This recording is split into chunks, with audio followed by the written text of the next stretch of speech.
श्री गुरुदेव दत्त, श्री स्वामी समर्थ। आजचा दिवस तुम्हाला खूप छान सुखाचा, आनंदाचा आणि भरभराटीचा जाव हीच स्वामींचरणी प्रार्थना करते आणि आज या व्हिडिओला सुरुवात करते।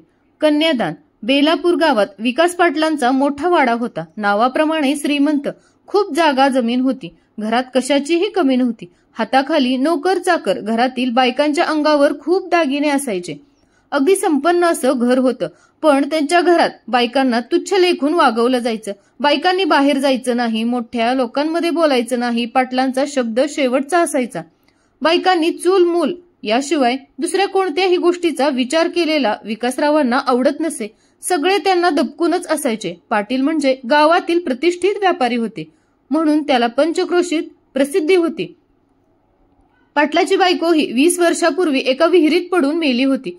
तेव्हा मधुराणी ही 5 वर्षाची होती। ती अपघाती निधन पावली की कोणी तिला मारलं हे रहस्यच होतं, कारण त्या रात्री अमावास्या होती व पाटलांना पाड्यापासून धोका होता। अशातच तिचा मृत्यू झाला। आता मधूला कोण सांभाळणार ही चिंता विकासरावांना सतावत होती। अशातच त्यांनी मानलेली बहीण रमा हिच्या नवऱ्याचा मृत्यू झाला। त्याला कॅन्सर होऊन तो मेला व तरुण रमाला विधवा करून गेला। रमा त्या काळी सासर सोडून माहेरी आली। ती परत कधीच गेली नाही, ना मूल ना बाळ। अशी तरुण रमा विकासरावाकडे आली व कायमची माहेरवाशीण झाली। इकडे रमाला मधुसोबत मिळाली। मधुला आईचं प्रेम मिळालं। संपूर्ण जबाबदारी मधुची आता रमाने घेतली। 20 वर्षानंतर मधु आता 25 वर्षाची झाली होती। गावातील श्रीमंत पाटलांची मुलगी मधुराणी नावाप्रमाणे सुंदर, कोणीही पाहता क्षणी तिच्या प्रेमात पडेल असं। गोरा रंग, लांब केस, गालावर खळी, डोळ्यात वेगळीच चमक, पुढे गालावर ओघळणाऱ्या 2 बटा। एकुलती एक मुलगी असल्यामुळे तिचे प्रत्येक हट्ट पूर्ण करायचे, पण पाटलाची मुलगी असल्यानं तिच्याकडे डोळे वर करून कोणी बघत नसे। सतत तिच्यासोबत त्यांचे नोकर चाकर, अंगरक्षक असायचे। अशातच मधुचं शालेय शिक्षण पूर्ण झालं व ती महाविद्यालयात शिकत होती। विकासरावांना तिचं शिक्षण मान्य नव्हतं, तरी रमा आत्याने विनंती केल्यामुळे मधु कॉलेजला जात होती। कॉलेज हे शेजारच्या गावात असल्याने मधुला सोडायला तिचे नोकर यायचे। पंचक्रोशीत त्याचा दबदबा होता। मधु ही फारशी कोणात मिसळत नसत, कारण हे तसेच होते। विकासरावांना मधुच्या आसपास गेलेलं कोणी आवडत नसे। मधुला खूप शिकून मुंबईला जायचं होतं, तिकडे राहायचं होतं। तिला मोकळ्या वातावरणात श्वास घ्यायचा होता, म्हणून ती मन लावून अभ्यास करत होती। एके दिवशी अचानक कॉलेजमध्ये अक्षयची एंट्री झाली। त्याला बघून सगळ्या मुली तर घायाळच झाल्या जणू। दिसायला रुबाबदार, डोळ्यावर गॉगल, पांढरा शुभ्र शर्ट व पॅन्ट, व त्याच्या काकांनी खास त्याच्यासाठी मागवली होती ती बाईक। अक्षय हा शेजारच्या गावातला इनामदार यांचा मुलगा, स्वभावाने बिनधास्त होता। शालेय शिक्षण मुंबईला पूर्ण करून तो इथे सुट्ट्यामध्ये राहायला आला होता। तो येताच सर्व मुलींनी त्याला गराडाच घातला जणू। काही दिवसातच अक्षय हा कॉलेजचा चॉकलेट बॉय बनला। प्रत्येक मुलगी त्याच्याशी मैत्री करू पाहत होती, पण अक्षय काही कोणाच्या प्रेमाच्या जाळ्यात अडकणारा नव्हता। एके दिवशी अक्षय त्याच्या मित्रांसोबत गप्पा मारत बसला होता। विनू म्हणाला, काय रे अक्षय, तुझ्या मागे इतक्या पोरी लागतात, तरी तू काय कोणाला भाव का देत नाहीस? अभय म्हणाला, वेगळी काय भानगड आहे का नाही? सगळे हसू लागतात। अक्षय मात्र शांत बसतो। विनू म्हणतो, सॉरी अक्षय, तुला वाईट वाटत असेल तर। अक्षय म्हणाला, नाही रे, मला हवी तशी मुलगी भेटायला तर हवी ना। अभय म्हणतो, अरे यार, तुला तर स्वर्गातील अप्सराच चालेल ना। अक्षय म्हणाला, तसं काही नाही रे, स्वभावाने खूप चंचल असावी, तशीच हळवी पण। तिला बघता क्षणी फुलपाखरे उडावे, मंद वारा येऊन तिच्या गालावरच्या बटा उडवाव्या, स्मित हास्य असावं तिचं। तिच्या येण्याने आयुष्यच बदलून जायला हवं, अशी असावी ती। विनू म्हणाला, अशी मुलगी आणि आपल्या गावात शक्यच नाही। अभय म्हणाला, अरे असेल कोणीतरी, फक्त बघणारा बरोबर हवा, माझ्यासारखा। अक्षय म्हणाला, तुला तर प्रत्येक मुलगी रंभाच वाटते। अभय म्हणाला, प्रत्येक मुलगी आहेच सुंदर, मी तरी काय करू? सगळे गाडी घेऊन आपापल्या घरी जातात। दुसऱ्या दिवशी कॉलेजमध्ये कार्यक्रम असतो, त्यामध्ये मधु देखील भाग घेतलेला असतो। सर्वजण बसलेले असतात। कार्यक्रम सुरू होतो। आधी भाषणं सुरू होतात, मग नृत्य स्पर्धा सुरू होते, त्यामध्ये मधु देखील असते। मधु ही त्या गाण्यामध्ये मुख्य भूमिका साकारत असते। गाणं सुरू होते। अक्षय व त्याची गँग मागे बसलेली असतात। वेड्या मना सांगना, खुणावती का खुणा, माझे मला आले हसू, प्रेमात फसणे नाही रे। वेड्या मना सांगना, व्हावे खोळे का पुन्हा, तुझ्या सवे सारे हवे, प्रेमात फसणे नाही रे। आणि मधुची एंट्री होते। पांढरा अनारकली ड्रेस परिधान केलेली ती अप्सराच वाटत होती। सर्व केस वर बांधलेले, केसात गजरा, पुढे 2 बटा, डोळ्यात काजळ, जणू स्वर्गातील अप्सरा आली आहे। ती नृत्य सादर करत आहे। सर्वांच्या नजरा मधूवर भिडल्या होत्या. अक्षय तर आव असून तिच्याकडे बघत होता. त्याचं पूर्ण लक्ष तिच्यावर होतं. त्याला सगळं स्वप्न आहे असं वाटत होतं. जणू त्याच्या स्वप्नातील परी जमिनीवर अवतरली आहे. तेवढ्यात टाळ्यांच्या कडकडात तो भानावर येतो. तो सरळ धावत मागच्या बाजूला जातो. तेथे त्याला मधू दिसत नाही. तो तिची चौकशी करतो तर ती घरी गेलेली असते. तो हताश होऊन बाहेर येतो. अभ्या त्याला विचारतो, काय झालं? अक्षय म्हणतो, अरे ती मुलगी. विनू म्हणतो, कोण रे, मेघना का? अक्षय म्हणतो, नाही, ती अनारकली ड्रेस परिधान केली होती ती. अभ्या म्हणतो, भावा तिच्या नादी लागू नकोस, पाटलाची मुलगी आहे ती. अक्षय म्हणतो, हा मग पुढे? मला तिच्याशी मैत्री करायची आहे, ओळख करून देशील का? विनू म्हणतो, अक्षय संपूर्ण कॉलेजमध्ये तिच्याशी कोणी मैत्री करत नाही. मैत्री सोड, पण लांबचीच गोष्ट आहे की तिच्याशी बोलणं. अक्षय, असं का? पण ती इतकी सुंदर दिसत आहे तरी देखील असं का? अभय म्हणतो, भावा ऐक, मी सांगतो तुला पिक्चरची स्टोरी. अरे ती लहान होती ना तेव्हा एक मुलगा चुकून तिच्या जवळ खेळायला गेला व तिचा हात पकडला. विकासरावांनी ते बघितलं आणि त्या मुलाचा हात तोडून टाकला व त्याला गावाबाहेर काढलं. दुसरी बाजू अशी की शाळेत असताना एका मुलाने तिची मस्करी केली होती. पाटलाच्या नोकरांनी त्याला एका रात्रीत गायब केलं होतं. नंतर त्याचं काय झालं काय माहित नाही. अक्षय म्हणाला, मग तिची आई काही बोलत नाही का? अभय म्हणाला, अरे तिला आई नाही. 20 वर्षापूर्वी पाटलांनी मालतीबाईंना विहिरीत ढकलून मारून टाकले. अक्षय म्हणाला, काय? का? पण पोलीस अधिकाऱ्यांनी चौकशी नाही का केली? अभय म्हणाला, त्यांना मुलगा हवा होता पण झाली मुलगी म्हणून. तिला तिची आत्या सांभाळते आता. पाटलांनी पैशाच्या जोरावर केस दाबून टाकली. अक्षय म्हणतो, तरी देखील माझं मधूवर प्रेम आहे. हे सगळं ऐकून विनू व अभय खूप वैतागले. कार्यक्रम संपून सर्व घरी निघून गेले. दुसऱ्या दिवशी अक्षय तयारी करून कॉलेजला येतो. त्याची नजर फक्त मधूला शोधत असते. तो सरळ तिच्या वर्गाच्या जवळ येतो. मधू तेथे नसते. तो तिला मैदानात, वर्गात, ऑफिसमध्ये सगळीकडे शोधतो. तेवढ्यात त्याला विनू सांगतो की ती कॉलेजमध्ये आल्यावर आधी वाचनालयात जाते. तिकडे शांततेत तिला अभ्यास करता यावा म्हणून. अक्षय परत आपला मोर्चा वाचनालयाकडे वळवतो. समोरच पाटी लागलेली असते, शांतता राखा, नाही तर वाचनालयाच्या बाहेर काढले जाईल. अक्षय सोबत विनू देखील वाचनालयात जातो. तेथे समोरच मधू पुस्तक वाचत बसलेली असते. ते जाऊन तिच्या समोर खुर्चीवर बसतात. विनू तिला आवाज द्यायचा प्रयत्न करतो पण तेवढ्यात तिथे मोरे मॅडम येतात व सगळा प्रकार पाहतात व विनूला विचारतात, मोरे मॅडम काय चाललंय तुझं? मुलींना त्रास देतोस का? विनू म्हणतो, नाही मॅडम, तसं नाही. मी तर ते मॅडम. त्याच्या तोंडून शब्द निघत नव्हते. अक्षय म्हणाला, मॅडम आम्ही तर इथे अभ्यास करायला आलोय. नोट्स हव्या होत्या मॅडम. आमचा तसा काही हेतू नाही, विश्वास ठेवा. मोरे मॅडम म्हणाल्या, अच्छा, म्हणजे माझं चुकतंय का? माझा गैरसमज होतोय का? अक्षय म्हणाला, तसं नाही मॅडम, माझ्या बोलण्याचा तसा हेतू नव्हता. तुम्ही गैरसमज करताय. मोरे मॅडम म्हणाल्या, मग तुम्ही दोघं हे संस्कृतचं पुस्तक घेऊन काय करत आहात ते सांगा. अक्षय पाहतो तर दोघांच्या हातात संस्कृत भाषेचं पुस्तक असतं. मॅडम त्याचं काही ऐकून घेत नाहीत व त्यांना वाचनालयाच्या बाहेर काढतात. ते सगळं मधू बघत असते. तिला काही कळत नाही. ती मॅडमला बोलणार इतक्यात ते दोघं निघून जातात. मधूला ते बघून खूप वाईट वाटतं. मधू वाचनालयात निघून जाते. त्या दोघांना शोधते पण अक्षय व विनू दोघं तिला दिसत नाहीत. तिला वाटतं ते दोघं निघून गेले घरी म्हणून ती तिच्या वर्गात जाते. नंतर कॉलेज सुटल्यावर ते दोघं तिला मैदानात दिसतात. ती त्या दोघांजवळ जाते. ती आपल्याकडे येते हे पाहून अक्षयचं हृदय जोरजोरात धडधडायला लागतं. गुलाबी रंगाचा कुर्ता तिच्या गोऱ्या रंगावर अगदी शोभून दिसत होता. एक वेणी, गोल टिकली. तिला पाहून अक्षय तर फार हरकून जातो. ती त्याच्या जवळ येते. मधू म्हणते, तुम्हाला नोट्स हव्या होत्या ना? सगळे अक्षयकडे पाहतात तर अक्षय तिला आव असून पाहत असतो. त्याला जगाचं भान नसतं. अभ्या त्याला धक्का देऊन भानावर आणतो. अक्षय तसा भानावर येतो आणि ततमम करायला लागतो. ते पाहून सर्वजण हसतात. मधू म्हणते, तुम्हाला नोट्स हव्या आहेत ना? अक्षय, हो, हो हव्यात. मधू म्हणते, ह्या घ्या माझ्या नोट्स. तुम्ही आज घेऊन जा आणि उद्या मला परत करा. अभ्या म्हणतो, हो चालेल वहिनी. मधू म्हणते, काय? कोण वहिनी? म्हणजे नाव मधुराणी आहे माझं. अक्षय त्याला जोरात चिमटा काढतो तसा अभ्या ओरडायला लागतो. ते पाहून सर्वजण हसतात. मधू व तिची मैत्रीण मिताली निघून जातात. अक्षय तिच्या पाठमोऱ्या आकृतीकडे पाहत राहतो व स्वतःशीच हसतो. दुसऱ्या दिवशी कॉलेजमध्ये अक्षय तिची वही घेऊन तिच्या वर्गाबाहेर उभा असतो. मधू त्याला पाहते व बाहेर थांबायचा इशारा करते कारण इथे वर्गात शिक्षक शिकवत असतात. तास संपतो तशी ती अक्षय जवळ येते. अक्षय तिला तिची वही देतो व थँक्यू बोलतो. ती हसते व बोलते, दोस्ती में नो सॉरी नो थँक्यू. अक्षय म्हणतो, म्हणजे आता आपण मित्र का? मधू म्हणते, हो फ्रेंड्स. तसं पण कॉलेजमध्ये मी कोणाशी बोलत नाही. मग आता आपण फ्रेंड्स. हा. असं बोलून मधू तिचा हात पुढे करते. अक्षय देखील तिच्याशी हात मिळवतो. तिचा हात हातात घेतल्यावर अक्षयला जणू 400 हॉलचा करंट बसतो. तो तिच्याकडे बघून स्मित स्माइल करत असतो. तशी ती जायला निघते. मागून अभ्या व विनू येतात. अभ्या म्हणतो, काय बोलली वहिनी? अक्षय स्मित हास्य करत म्हणतो, फ्रेंड्स. विनू म्हणतो, म्हणजे काय? अक्षय हसत हसत त्याची बाईक काढून घरी निघून जातो. विनू व अभ्या आश्चर्यचकित होऊन त्याच्याकडे पाहत असतात. अक्षय घरी हसत हसत हाताकडे पाहत येत असतो. हे सगळे त्याची आजी पाहत असते.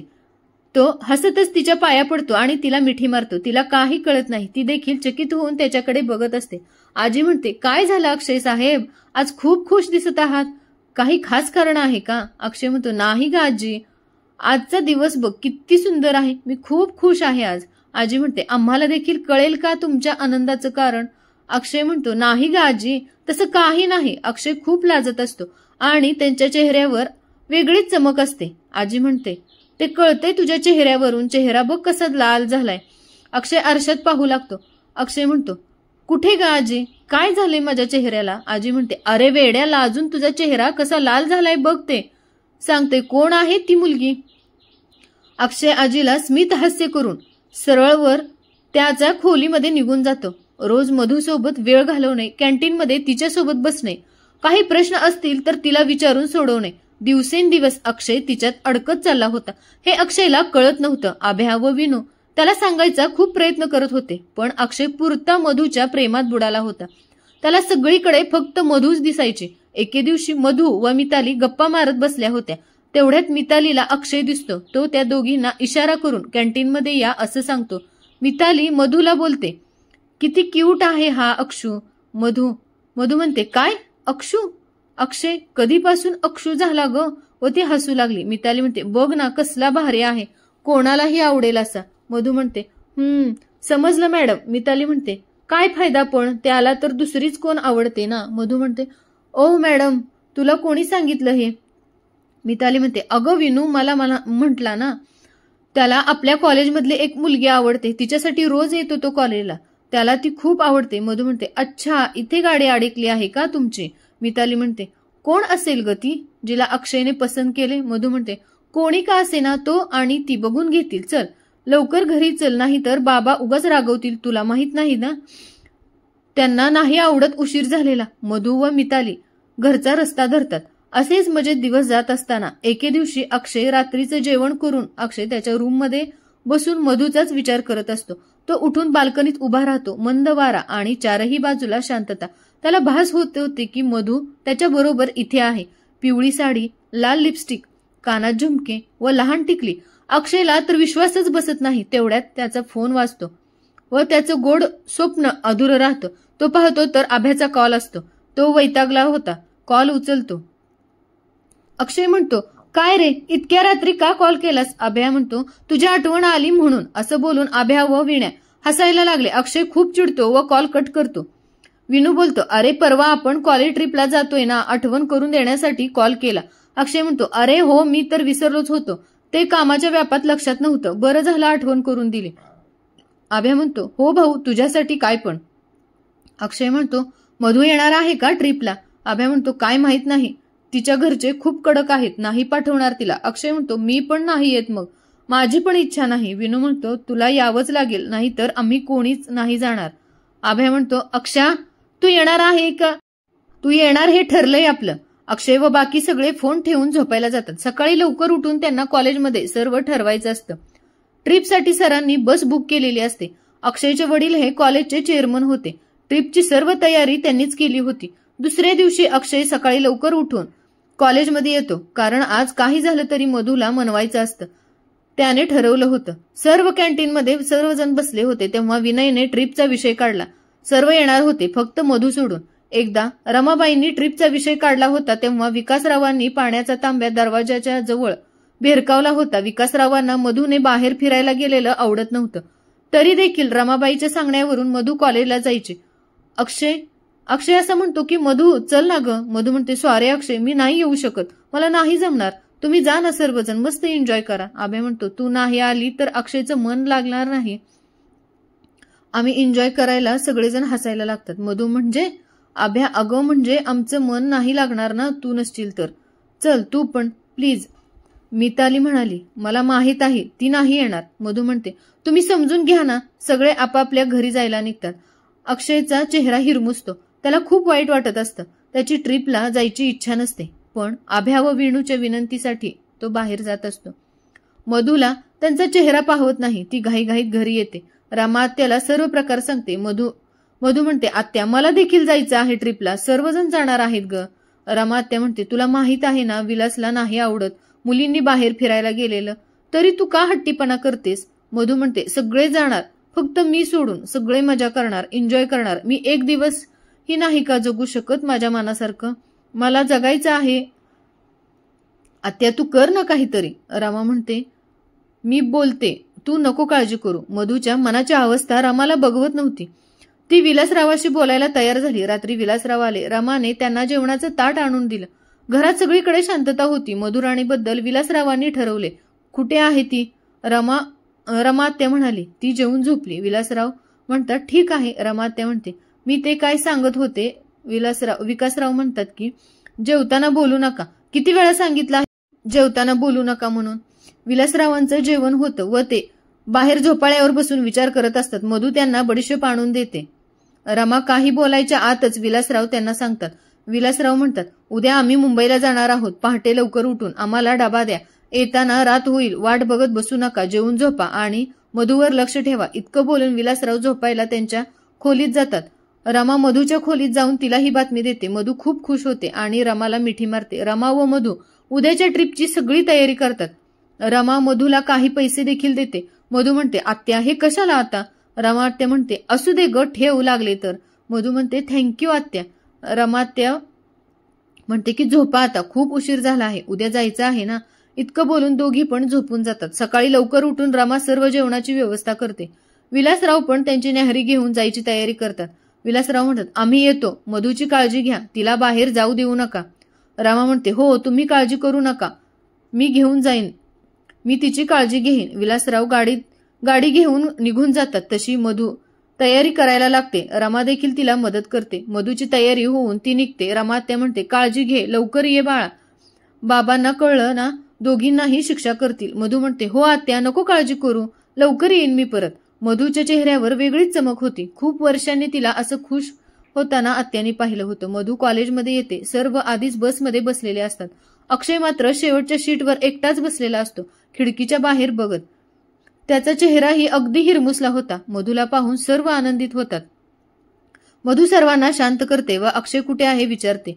विनू तिला इशारा करते. मागच्या बाजूला मधू हळूच जाते आणि त्याच्या बाजूला बसते. अक्षय एकदम शांत बसलेला असतो. मधू त्याला हाक मारते. तो मधूकडे बघतो व स्वतःशीच पुटपुटतो, परत भास. मला माहित आहे तू नाहीस इथे, माझा भास आहे हा. मधू म्हणते, अरे मी खरंच आली आहे. तिला पाहून अक्षयला इतका आनंद झाला की त्याने तिला मिठीच मारली. ते पाहून सर्वजण हसू लागले. अक्षयला अजून सरळ बाहेर गेला. मधू देखील पुढच्या सीटवर बसली. बस सुरू झाली. मोरे मॅडम व इतर शिक्षक सुद्धा पुढे बसले होते. इथे मागे सर्वजण गाणी गात होते, मजा मस्ती करत होते. अक्षय व विनू हे मधूच्या बाजूच्या सीटवर बसले होते. अक्षयचं पूर्ण लक्ष हे मधूवरच होतं. सगळे अगदी फ्री होऊन बोलत होते. त्यामुळे त्यांचं ट्रिपचं ठिकाण कधी आलं हे कळलंच नाही. शिंदे सरांनी सगळ्यांना सूचना केल्या. आधी मुली बाहेर पडतील, मग मुलं.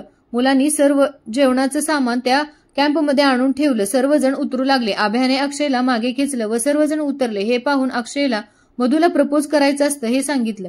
अक्षय म्हणाला, नको रे, उगाच सरांना कळलं तर. आभ्या म्हणतो, भावा इनामदाराचा मुलगा आहे, आपण कसं भिडायचं. अक्षय म्हणतो, हो पण. आभ्या म्हणतो, हो बी काय नाही, तू प्रपोज करणार आहेस, ठरलं तर एकतर सय्या बन, नाही तर भैया. अक्षय म्हणतो, गप रे, भैया काय. आभ्या म्हणतो, ऐक तू जा आता, सरांवर लक्ष ठेव. मी विनय सगळी तयारी करतो. आम्ही सगळं सामान आधीच आणलं आहे, तू नको टेन्शन घेऊ, जा. तसा आभ्या सरांना गुंतवून ठेवतो. इकडे आभ्या व विनूने सगळी तयारी केलेली असते. ते परत येतात व अक्षयला इशारा करतात. सर्वजण जेवण होऊन सर्व इकडे तिकडे फिरत असतात. मधू मोरे मॅडमशी काहीतरी बोलत असते. अक्षय मधूला बोलवतो व आपण नदीवर जाऊ असं सांगतो. तिकडे खूप रमणीय परिसर आहे. मधू देखील तयार होते. दोघंही चालत चालत नदीवर जातात. तेथे लाल व पांढऱ्या रंगाच्या फुग्यांनी सर्व झाडं सजवली होती. निळं पाणी वाहत असतं. मंद वारा वाहत होतं. ते दोघेजण तिकडचं वातावरण बघून चकित होतात. अक्षयला पण कल्पना नसते की अभय इतकं छान डेकोरेशन करेल. गुलाबी वारे वाहत असतात. अक्षय मधूला झाडाखाली उभा करतो व वरून गुलाबाच्या पाकळ्या खाली पडतात. मधू ते पाहून खूप खुश होते. अक्षय हातात गुलाब घेऊन एका गुडघ्यावर खाली बसून तिला प्रपोज करतो. अक्षय म्हणतो, माझे तुझ्यावर प्रेम आहे मधू, मला माहित आहे की नाही तुझं उत्तर काय असेल, पण शेवटपर्यंत मी तुझ्यावरच प्रेम करत राहीन. मधू हे पाहून आश्चर्यचकित होते, कारण इतक्या वर्षात तिच्यावर प्रेम करणारं कोणीच नव्हतं. विलासरावांनी तर तिला जन्माला आल्यापासून तिला जवळ नव्हतं घेतलं, कधी मायेने हात सुद्धा लावला नव्हता. रमा त्या होती, पण ती कुठेतरी आपापल्या माणसाची गरज असते, त्यांच्या आधाराची गरज असते, पण तो आधार मिळत नव्हता. अशा वेळी बाहेरची व्यक्ती तुमचा आधार बनते. मधू समोर देखील अक्षय एक आधारच होता, हक्काचा माणूस होता. मधू थोडा वेळ गप्प बसते. अक्षयला वाटतं सगळं संपलं. तो तिथून निघून जात असतो. मधू त्याला मागून मिठी मारते व बोलते, उत्तर न ऐकताच जाणार होतास का? माझं देखील तुझ्यावर प्रेम आहे अक्षय, लव्ह यू. अक्षय देखील मधूला मिठी मारतो. दोघांनाही ती वेळ संपू नये असं वाटत होतं. अक्षयने मधूसाठी एक नेकलेस आणला होता. तो नेकलेस मधूच्या गळ्यात घालतो. दोघंही एकमेकांचा हात हातात घेऊन गप्पा मारत असतात.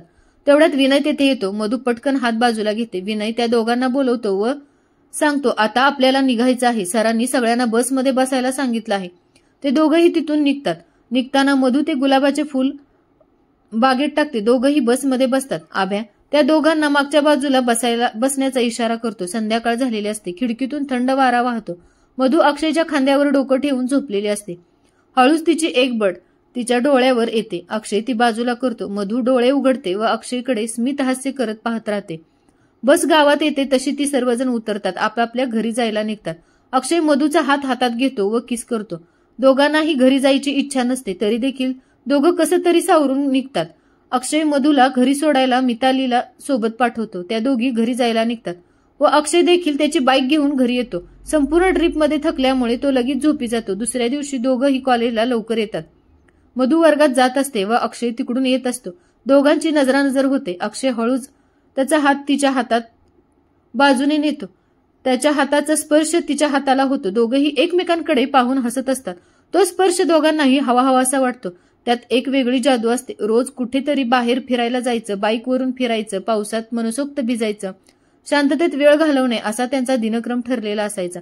पण मधूच्या घरी वेगळीच तयारी चालू होती. विलासरावांनी मधूचं वागणं बोलणं हे वेगळंच वाटत होतं, म्हणून त्यांनी तिचं लग्न करायचा निर्णय घेतला. एके दिवशी त्यांची भेट सतीश राजवाडे यांच्याशी झाली.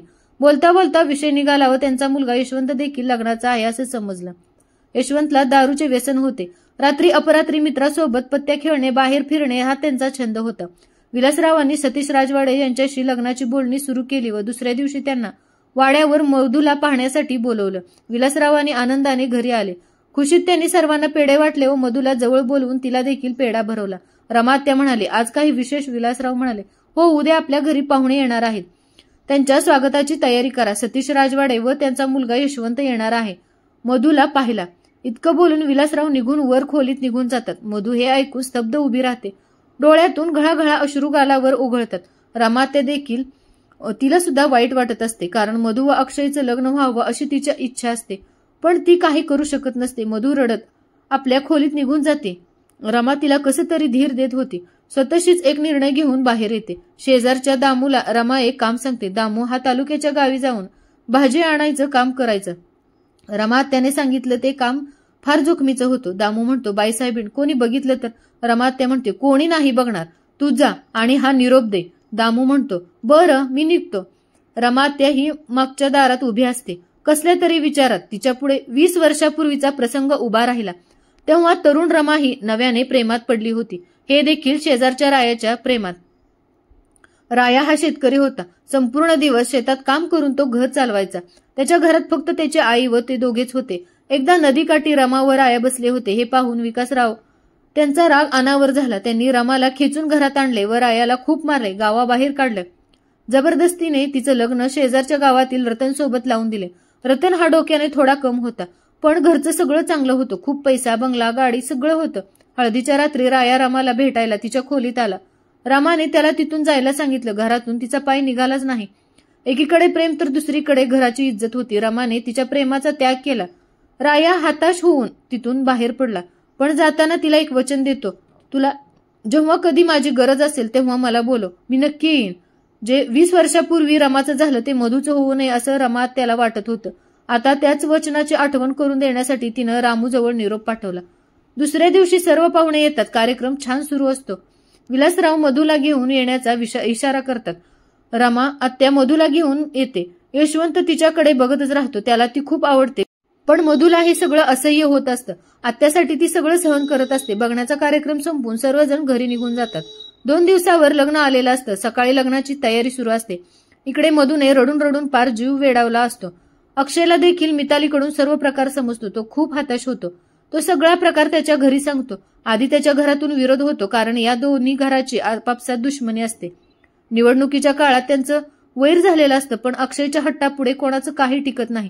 रमा त्या मितालीला सांगून सगळी तयारी करते व अक्षयला देखील आपल्या कटात सामील करून घेते. इकडे 2 दिवस उलटले तरी निरोप आलेला नसतो. हळूहळू आत्याबाईचा धीर खचत चाललेला होता. त्या देखील हताश होत होत्या. हळदीच्या रात्री बाहेर कसली तरी कुरकुर आत्याबाईच्या कानी येते. त्या जागे होतात व मागचा दरवाजा उघडतात. मागच्या दारात राया उभा असतो. ते पाहून आत्याबाईंना अश्रू अनावर होतात, पण चेहऱ्यावर हसू असतं. त्या सगळा प्लॅन रायाला सांगतात. रमा आत्या मधूला उठवतात. रडून रडून मधूचे डोळे लाल झालेले असतात. चेहरा कोमेजलेला असतो. रमा आत्या मधूला उठवते व सगळं समजावून सांगते.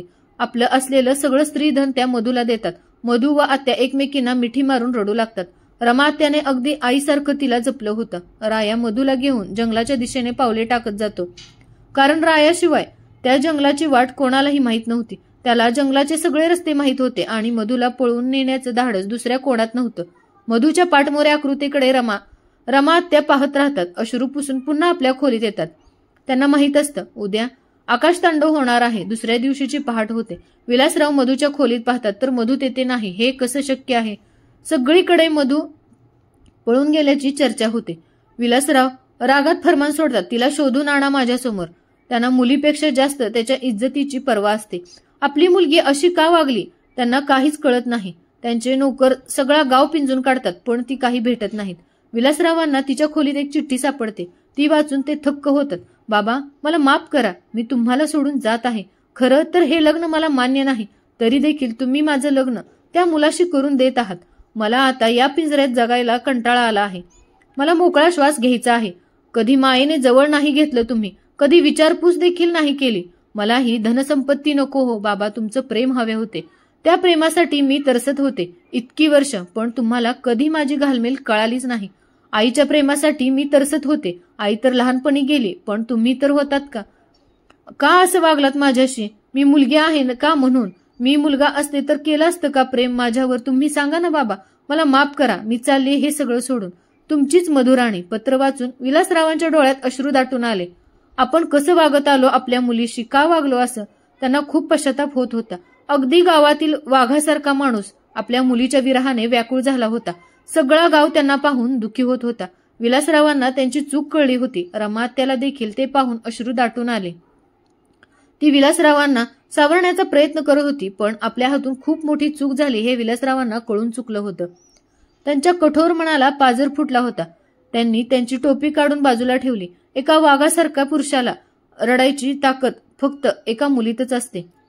जेव्हा फुलासारखी जपलेली मुलगी दूर जाते, तेव्हा ते विरह काय असतो तो एक मुलीचा बापच सांगू शकतो. मुलीच्या विरहाने विलासराव पूर्ण खचून जातात. अचानक त्यांच्या खांद्यावर एक मऊ हात ठेवला जातो. विलासराव त्या दिशेला पाहतात. त्यांची लाडकी मधू असते. सोबत अक्षय व राया देखील असतो. आसवांनी तिच्या डोळ्यात काहूर माजलेलं असतं. ती विलासरावांना घट्ट मिठी मारते. दोघंही बापलेक एकमेकांना आलिंगन देऊन रडू लागतात. विलासराव मधूकडे अगदी प्रेमाने तिच्या डोक्यावर हात फिरवतात. विलासराव म्हणतात, मधू मला माफ कर. मी चुकलो. तुझ्या भावना कधी समजूच शकलो नाही. एक बाप म्हणून मी कधी तुझ्यावर प्रेम केलंच नाही. सतत वंशाचा दिवा हवा म्हणून तुला कोसत राहिलो. तुला काय हवं नको ते कधी विचारलंच नाही. तुझी काळजी घेतली नाही. मायेनं कधी हात फिरवला नाही. तुझं कधी कौतुक केलं नाही. तुझ्या इच्छा आकांक्षा सर्व मारत आलो. सतत तुझ्या आईला दोषी ठरवलं. मी तिची देखील दया केली नाही. मला माफ कर. माझ्यावर फक्त माझ्या पैशाचा गर्व चढला होता. तो तू दूर केलास. मला माफ करशील का? मी माणूस म्हणून खूप निर्दयी आहे ना. मधू म्हणते, बाबा तुम्ही स्वतःला दोष देऊ नका. झालं त्यात तुमची चूक नव्हती. चूक त्या वेळेची होती, त्या परिस्थितीची होती. तुम्ही जगातील सगळ्यात चांगले बाबा आहात. आई नसून देखील तुम्ही माझा सांभाळ केला. रमात्याने मला मावशीचं प्रेम दिलं. आईची कमी कधी तिने भासू दिली नाही. बाबा मी तुम्हाला विचारल्याशिवाय काही करत नाही. हे माहीत आहे ना. मग लग्नाचा इतका मोठा निर्णय मी एकटी कसा घेईन? तुम्हाला न सांगता आणि पळून जाऊन लग्न करणं अक्षयला देखील मान्य नव्हतं. अक्षय म्हणतो, हो बाबा, पळून जाऊन आमचं लग्न झालं असतं तर मनाला कुरकुर राहिली असती की आपण एका बापापासून त्यांच्या मुलीला वेगळं केलंय. शेवटी एक मुलगी त्या घरची इज्जत असते, मान असते. चार चौघात तुम्हाला मान खाली घालायला लागावी. आम्ही असं काहीही करणार नाही. शेवटी एक मुलगी जेव्हा घरातून निघून जाते तेव्हा त्या घराची, त्या आईवडिलांची काय अवस्था होते हे माहीत आहे मला. मला देखील हे पळून जाऊन लग्न करणं मान्य नाही. मधूचा हात मी रितसररित्या मागेन, तिला लग्नाची मागणी घालेन. मी तिच्यावर प्रेम केलंय, मला लग्न करायचं आहे तिच्याशी. तुम्ही परवानगी द्याल ना? सगळीकडे शांतता पसरली. कोणीच काही बोलत नव्हते. सगळ्याचे डोळे पाटलांच्याकडे होते. इकडे इनामदाराच्या कानावर बातमी कळतात सगळे बेलापूर गावाला आले. पाटलांच्या घराकडे निघाले. सगळी जण आपली कामं टाकून त्या गावाकडे निघाले. शेवटी एकुलता एक मुलगा होता. त्याच्यासोबत काही झालं तरी इनामदारांना संपूर्ण गाव उद्ध्वस्त करणार होतं. पाटील काय करतील? शेवटी पाटलांच्या घरात कोणी प्रेमविवाह केला नव्हता. विशेष करून मुलीने. रमात्याने तसं घरी सांगितले होते, पण घरच्यांनी तिचं लग्न दुसऱ्या मुलाशी केलं होतं. पाटलांनी मधूला बाजूला केलं. त्यांनी डोळे पुसले. ते उठून उभे राहिले. अक्षय त्यांच्याकडे पाहतच राहिला. पाटलांनी जमिनीवर पडलेली टोपी उचलली व परत घातली. ते घरात गेले व त्यांच्या खोलीत निघून गेले.